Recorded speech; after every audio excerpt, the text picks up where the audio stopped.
Electromagnetic induction में motional EMF पर based एक क्वेश्चन अपीयर हुआ था आईआईटी जेईई एडवांस में। ये कह रहे हैं कि अगर एक वायर है जो कि पैराबोलिक शेप में है y इक्वल्स एक्स स्क्वायर, ये मूव कराया जाए किसी मैग्नेटिक फील्ड बी में जो कि वेरिएबल है, तो जरा पता लगाओ कि इस रॉड के एंड के क्रॉस कितना पोटेंशियल जनरेट होगा। आप सब जानते हो कि जब कभी कोई कंडक्टिंग रॉड किसी मैग्नेटिक फील्ड में मूव करती है तो रॉड के क्रॉस एक पोटेंशियल जनरेट होता है। पोटेंशियल कितना होता है? Integral v cross b dot dl। Symbols are used in their common sense. तो यहाँ पे सिंपल सी बात है कि पोटेंशियल जनरेट होने के लिए जरूरी बात क्या है कि वेलोसिटी, मैग्नेटिक फील्ड और इस dl में से कोई भी चीजें, दो चीजें एक दूसरे के पैरेलल ना हो। अब जरा देखो यहाँ पर सेम वही कॉन्सेप्ट यहाँ पे आपको अप्लाई करना है। ये जो पूरा जो वायर आपको दिखाया जा रहा है पैराबोलिक शेप में है, पैराबोलिक शेप में है, y इक्वल्स एक्स स्क्वायर इसका इक्वेशन है। जरा देखो ये इंड जो है वो ओरिजिन से स्टार्ट हो रहा है 0,0 से और √L तक जा रहा है।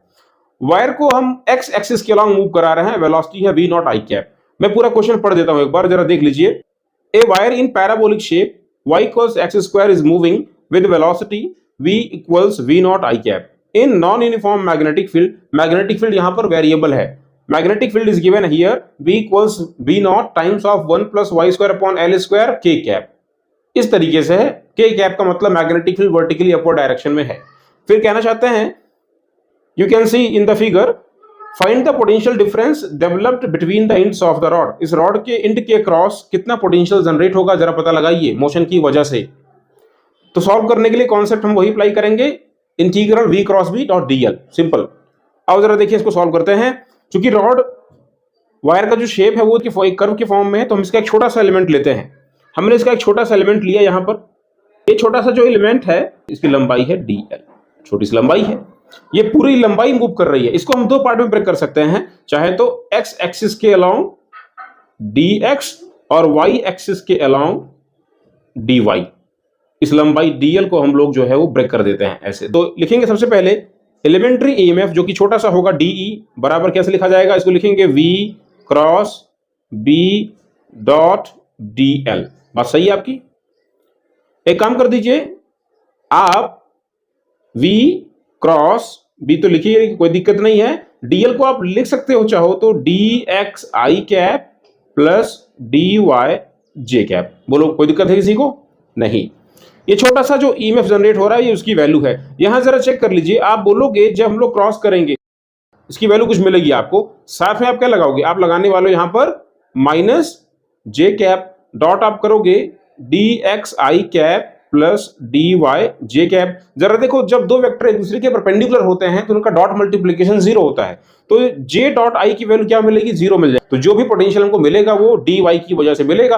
तो एक काम कर लेते हैं, अगर मुझे टोटल ईएमएफ देना ही है तो मैं क्या करूं, बस इस y वाले पार्ट के along v cross b co dot multiply करके इंटीग्रेट कर डालो, सिंपल। यहां लिखने जा रहे हैं net EMF, total EMF will be integral v cross b dot x वाला पार्ट में कैंसिल कर देता हूं, डॉट dy कर देते हैं।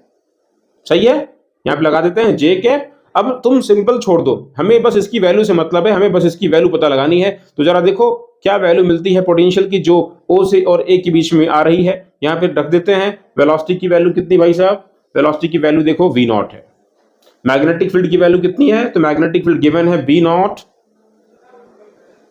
Times of 1 plus y square upon l square. Okay चलो आगे बताओ, आगे कहना चाहते हैं ये जो dy लिखा गया था, ठीक है, करिए इसको इंटीग्रेट।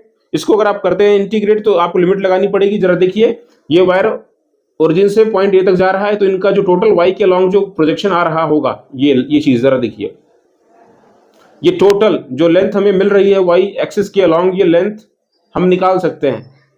ये लेंथ कितनी होगी जरा देखो, 0 से √L तक जा रहा है और y इक्वल टू क्या है, एक्स स्क्वायर, तो √L का स्क्वायर करो L आ जाएगा, यानी ये वैल्यू L बनने वाली है। यहां मैं लिख देता हूं। तो लिमिट क्या लगाओगे, लिमिट आप लगाने वाले हो 0 से लेकर L तक, क्योंकि y की वैल्यू 0 से L तक जा रही है। मेरी बात आप समझ रहे हो? ठीक है, करो इसको इंटीग्रेट। इसमें से देखो v not b not constant बाहर, इंटीग्रल 1 dy क्या मिल जाएगा, y मिलेगा, लिमिट रखोगे L माइनस 0 L हो जाएगा।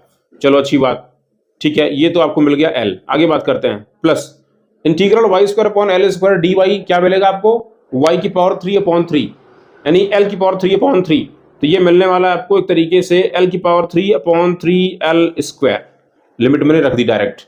आप समझदार हैं। ये क्या हो जाएगा वी नॉट बी नॉट, इसको सिंप्लीफाई कर लेंगे एल प्लस ये क्या होने वाला भाई, ये होने वाला है L/3 और इसको सॉल्व कर डालिए क्या हो जाएगा ये 4L/3 यानी कि 4/3 times of V not B not L.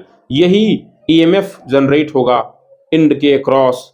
मैं बस इसकी वैल्यू को लिख रहा हूं, बाकी आप समझ सकते हो कि इसका कौन सा इंड पॉजिटिव होगा। क्योंकि मैग्नेटिक फील्ड बाहर की तरफ है तो ये जो वाला जो पार्ट होगा ओ वाला सिरा पॉजिटिवली चार्ज हो जाएगा और ए वाला सिरा नेगेटिवली चार्ज हो जाएगा। समझ रहे हैं मेरी बात को ना, पोलैरिटी इस तरफ रहेगी, ओ वाला सिरा पॉजिटिव होगा और ए वाला सिरा नेगेटिव होगा। ठीक है, तो यही इसका आंसर